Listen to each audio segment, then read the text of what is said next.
ആര് ഹൈക്കമാൻഡ് ഏത് കാൻഡിഡേറ്റിനെ പ്രഖ്യാപിച്ചു കഴിഞ്ഞാലും അതിനുവേണ്ടി നല്ല രൂപത്തിലുള്ള പ്രവർത്തനങ്ങൾ നടത്താൻ നിലമ്പൂർ സജ്ജമാണ് എന്നതാണ് എനിക്ക് പറയാനുള്ളത്. മനസ്സിലായോ? അതിനോട് അൻവർ പരിപൂർണമായി സഹകരിക്കും. അൻവർ ഒരു വലിയ ഘടകം തന്നെയാണ്.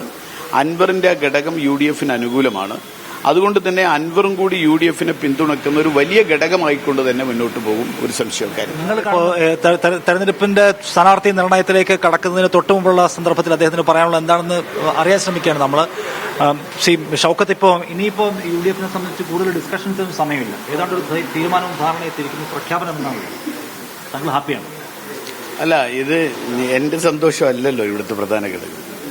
ഇവിടെ നിലമ്പൂരിനെ സംബന്ധിച്ചിടത്തോളം UDF സ്ഥാനാർത്ഥി ആരായാലും ആ UDF സ്ഥാനാർത്ഥിക്ക് വേണ്ടി പ്രവർത്തിക്കാനും വിജയിപ്പിക്കാനും സജ്ജമായി നിൽക്കുന്ന ഒരു മണ്ണാക്കി നിലമ്പൂരിനെ മാറ്റിയിട്ടുണ്ട് UDF പ്രവർത്തനം.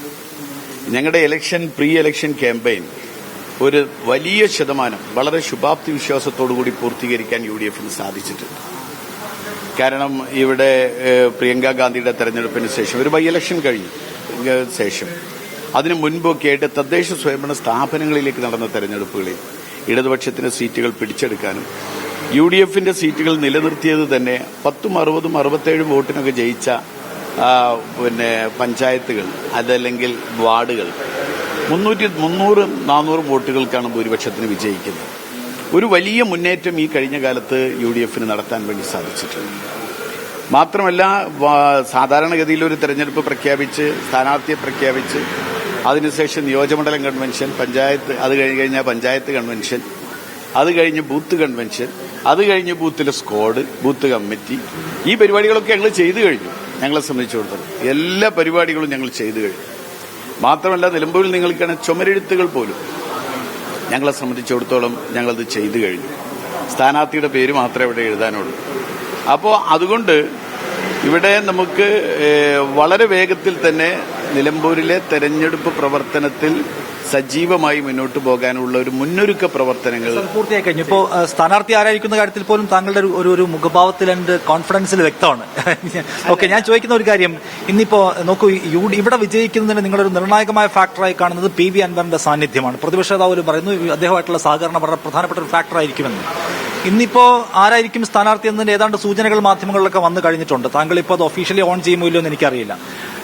അതിപ്പോ രാവിലെ ഞാൻ അൻവറിനോട് സംസാരിക്കായിരുന്നു കുറച്ചധികം സമയം. അദ്ദേഹം മൊത്തത്തിൽ ഒരു കാര്യങ്ങളാകെ സങ്കീർണമാവുകയാണ്, സിറ്റുവേഷൻ ഒന്ന് കോംപ്ലക്സ് ആവുന്നു, ഇവിടുത്തെ ഒരു സാധ്യതകളെയും ഇവിടുത്തെ പ്രയോജന വഴികളെ ഒന്നും ശരിയാവണ്ണം അസസ് ചെയ്യുന്നില്ലേ UDF നേതൃത്വം എന്നൊക്കെയുള്ള ഒരുതരം അതൃപ്തിയും അൺഹാപ്പിനെസ്സും പങ്കുവയ്ക്കുകയാണ്. അതെന്താണ് അദ്ദേഹത്തിന് അങ്ങനെ ഒരു കമ്മ്യൂണിക്കേഷൻ? അത് എനിക്കറിയില്ല. ഞാനത് നിങ്ങൾ പറയുമ്പോഴാണ് ഞാൻ മനസ്സിലാക്കുന്നത്. ഇവിടെ നമ്മളെ സംബന്ധിച്ചിടത്തോളം സ്ഥാനാർത്ഥിയൊന്നും ഫിക്സ് ചെയ്തിട്ടില്ല.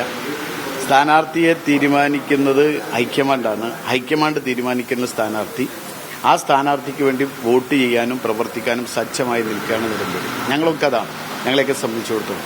അല്ലാതെ ഇവിടെ ആരാണ് സ്ഥാനാർത്ഥി എന്ന ഒരു തീരുമാനം ഇതുവരെ വന്നിട്ടില്ല. അത് പ്രഖ്യാപിക്കുന്നത് ഹൈക്കമാൻഡ്. അത് കോൺഗ്രസ് നേതാക്കന്മാർ കൂടി ആലോചിച്ച് എല്ലാ വശങ്ങളും ആലോചിച്ചുകൊണ്ടായിരിക്കും ഹൈക്കമാൻഡ് ആ കാര്യങ്ങൾ തീരുമാനിക്കും. അല്ല, താങ്കൾക്ക് അൻവറുമായിട്ടുള്ള കമ്മ്യൂണിക്കേഷൻ ഈ ദിവസങ്ങളിലുണ്ട്? അല്ല, അത് അൻവറിനെ സംബന്ധിച്ചിടത്തോളം ഞാനുമായിട്ടുള്ള കമ്മ്യൂണിക്കേഷൻ ഞാനുമായിട്ട് മാത്രമല്ലല്ലോ, UDF നേതാക്കന്മാരുമായിട്ടൊക്കെ അൻവർ സംസാരിക്കുന്നുണ്ട്. അൻവറിന്റെ ഭാഗത്തു നിന്ന് UDF ഒരുമിച്ച് മുന്നോട്ട് പോകാനുള്ള ഒരു സാഹചര്യം ഉണ്ട് എന്നിപ്പോൾ നിങ്ങൾക്ക് തന്നെ അറിയാവുമല്ലോ. സ്വാഭാവികമായിട്ടും അതൊരുമിച്ച് മുന്നോട്ട് പോകും UDF പ്രവർത്തനങ്ങളുമായിട്ട് എന്നാണ് ഞാൻ മനസ്സിലാക്കുന്നത്. താങ്കൾ തന്നെ സ്ഥാനാർത്ഥിയായാലും അൻവർ അൺഹാപ്പിനെസ് ഉണ്ടാകും, അദ്ദേഹത്തിന്റെ സഹകരണത്തിൽ ഒരു കുറവുണ്ടാവും എന്ന് വിചാരിക്കുന്നില്ല? അല്ല, നിങ്ങൾ ഇങ്ങനെയൊക്കെ പറഞ്ഞു കഴിഞ്ഞാൽ ഞാൻ എന്താ പറയാ, നിങ്ങൾ ഓരോന്ന് പ്രഖ്യാപിക്കുക അല്ലെങ്കിൽ നിങ്ങൾ ഒരു സ്റ്റേറ്റ്മെന്റ് ഇറക്കുക, എന്നിട്ട് എന്റെ കമന്റ്സ് ചോദിച്ചാൽ ഞാൻ എന്ത് പറയും? അതിനൊന്നും ഞാൻ മറുപടി പറയാനില്ല. എന്നെ സംബന്ധിച്ചിടത്തോളം എനിക്ക് പറയാനുള്ള ഒരു കാര്യം, ഇവിടെ UDF സഹകരിക്കാൻ അൻവർ തയ്യാറാണ്. അത് UDF സഹകരിക്കുന്നത് ഏത് രൂപത്തിലാണ്, എങ്ങനെയാണ് എന്നുള്ളത് അൻവറും UDF നേതാക്കളും തമ്മിൽ കൂടിയാലോചിച്ച് തീരുമാനിക്കും. അതനുസരിച്ച് ഇവിടെ നല്ല പ്രവർത്തനങ്ങളുമായി മുന്നോട്ട് പോകും. എല്ലാ ഘടകങ്ങളും പരിഗണിച്ചു വേണം സ്ഥാനാർത്ഥിയെ നിർണ്ണയിക്കാൻ ആവർത്തിച്ച് അൻവർ പറയുന്നുണ്ട്. താങ്കൾ ആ കാര്യത്തിൽ കാണുന്ന ഘടകങ്ങൾ, UDF കോൺഗ്രസ് കാണുന്ന ഫാക്ടേഴ്സ്, അത് നിങ്ങൾക്കല്ലേ അറിയുള്ളൂ. നിങ്ങൾ എന്നോട് ഘടകങ്ങളെ കുറിച്ച് പറയുന്നത് നിങ്ങൾക്കാണ് അറിയാം.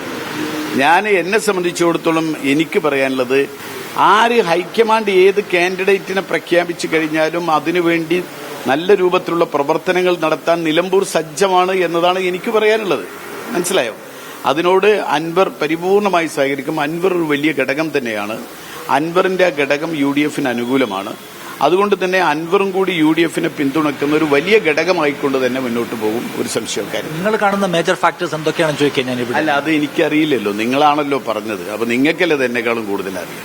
Okay, thank you. എന്തായാലും നമ്മളിപ്പോൾ കണ്ടത് ആര്യാടൻ ഷൗക്കത്തിന്റെ പ്രതികരണമാണ്. അദ്ദേഹം അൻവർ പറഞ്ഞതിന് പൂർണ്ണാർത്ഥത്തിൽ അങ്ങനെ ആ നിലയ്ക്കുള്ള ഒരു ഡയറക്റ്റ് ആയിട്ടുള്ള പ്രതികരണത്തിലേക്ക് പോയില്ല. അതേസമയം അൻവറിന്റെ പൂർണ്ണ ഒരു സഹകരണവും സപ്പോർട്ടും UDF സ്ഥാനാർത്ഥിക്ക് ഇവിടെ ഉണ്ടാകും എന്നാണ് അദ്ദേഹം പങ്കുവെക്കുന്ന കാര്യം. ഒപ്പം ഇതിപ്പോൾ രാവിലെ ഷൗക്കത്ത് സംസാരിക്കുമ്പോൾ അദ്ദേഹത്തിന്റെ മുഖത്തെ കോൺഫിഡൻസും സന്തോഷവും നമുക്ക് കാണാം. അപ്പോൾ ആരായിരിക്കും സ്ഥാനാർത്ഥി എന്ന കാര്യത്തിൽ അദ്ദേഹത്തിന്റെ ഒരു കമ്മ്യൂണിക്കേഷൻ കിട്ടിയ മട്ടാണ് അദ്ദേഹത്തെ രാവിലെ കണ്ട് സംസാരിക്കും. മാധ്യമങ്ങളെല്ലാം ഇവിടെ ഉണ്ട്. ഒന്ന് ഉച്ചയോട് കൂടി UDF-ന്റെ സ്ഥാനാർത്ഥി ആരാണെന്ന് എന്ന വിവരവും കൂടി പുറത്തു വരുന്നതോടെ UDF-ന്റെ ക്യാമ്പ് സജീവമാകാൻ പോവുകയാണ്.